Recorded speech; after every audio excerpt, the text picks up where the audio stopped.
morning, travelers. My name is Mojado. I am America's undocumented moto vlogger. And today I am on the road. I'm somewhere in the middle of Texas, going through Sweetwater, Texas, home of the Rattlesnake Roundup. And I have for you today 10 tips if you're thinking about attending the Black Hills Motorcycle Rally, also known as Sturgis.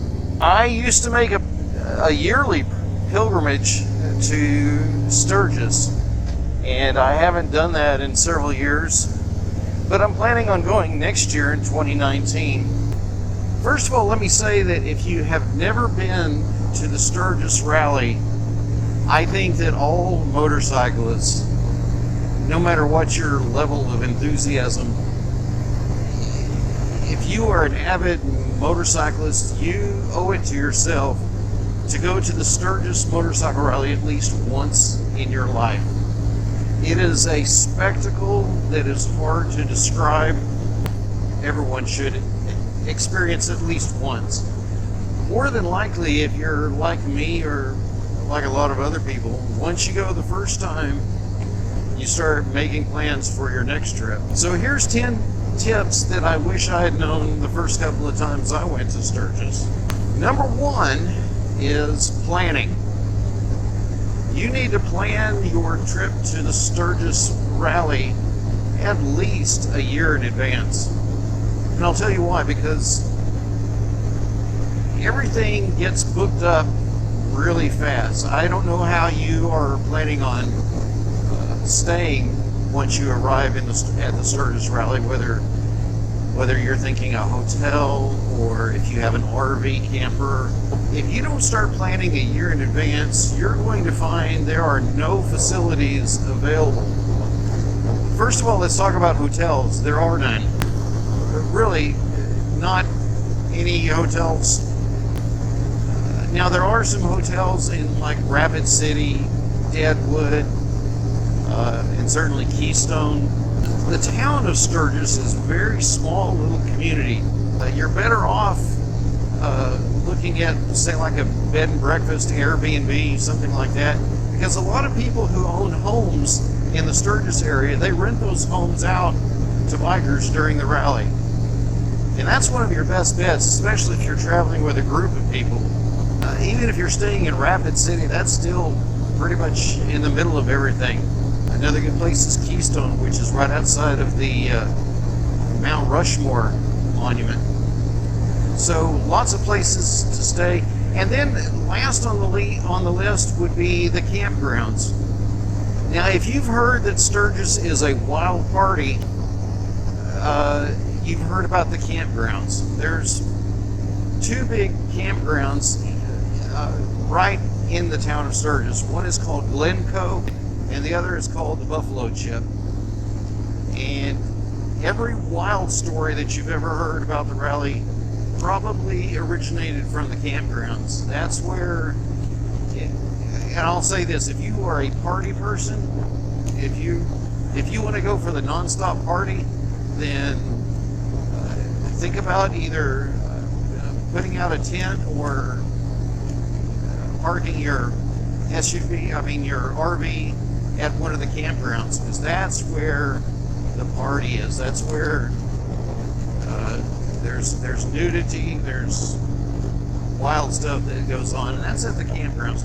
There is no wild stuff within the actual city of Sturgis. There's a huge police presence during the rally, and they don't allow any kind of foolish behavior in the town. Plan ahead of time. Plan it a year in advance. Make sure that they don't double book or overbook. I've heard of some friends who thought they had a hotel to go to, and only to get there and find out that the hotel overbooked and they don't have a place for them. You don't want to end up at the Sturgis Rally with no place to stay, because you won't be able to find anything. Okay, the second thing, prepare for the best and worst weather you've ever ridden a motorcycle in. And I say this because you will want to pack for really, really cold weather and really, really hot weather. And you're likely to experience both on this trip. Now, the Sturgis Rally occurs usually the first, second weekend of August, but it's in South Dakota, and they have all kinds of crazy weather in South Dakota. You will absolutely need your rain gear. You're going to run into some rain, so make sure you have rain gear, and make sure it's good rain gear. Also, you need to prepare for hot and cold.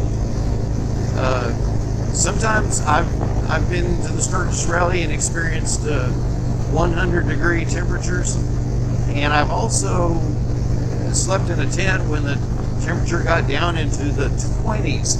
Yes, you heard me right, the 2 zeros. I think one year I was in a tent and the temperature got down to 29 degrees. It was cold.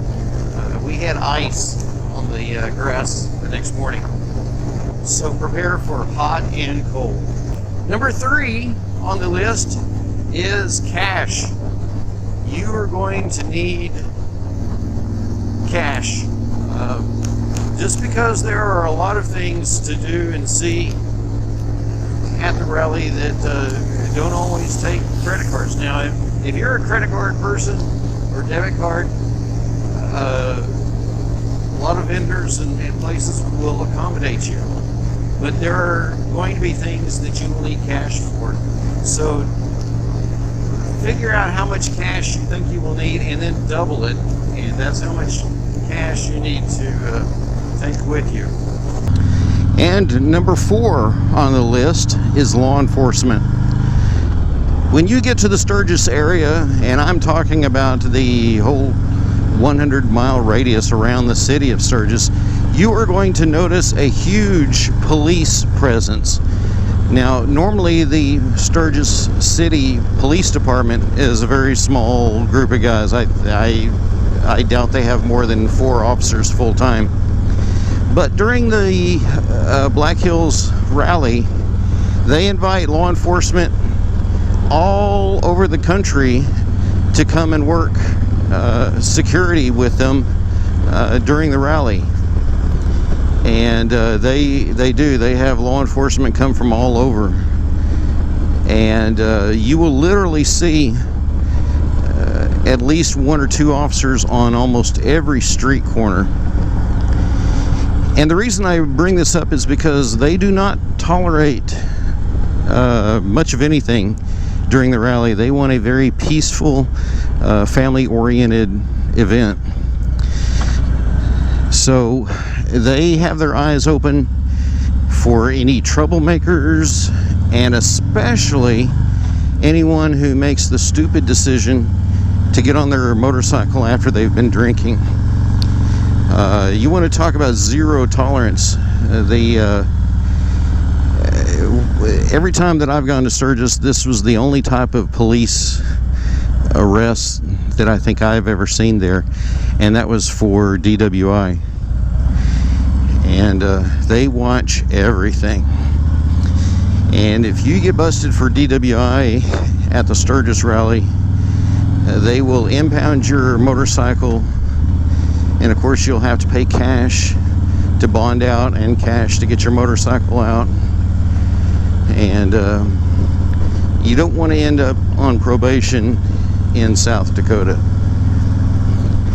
Now, they also don't put up with a lot of other things during the rally. Another big thing that I see is parking violations. If you park your bike in an area that's posted no parking, it'll be gone by the time you get back to your bike. They impound all parking violations. You don't just get a ticket, they will impound your bike, and you do not get to take the bike until you pay the fine in cash. Be wary of the no parking areas and only park your bike in the areas where it's allowed. A lot of guys like to park their bike on the main street in Sturgis, and there's a curfew. I can't remember what time it is. I want to say it's like midnight, but all the bikes have to be removed from Main Street at a certain time, and any bikes that are still there after the curfew, once again, get impounded. The police are very busy during Bike Week, but the record companies are even more busy. They are constantly hooking up bikes.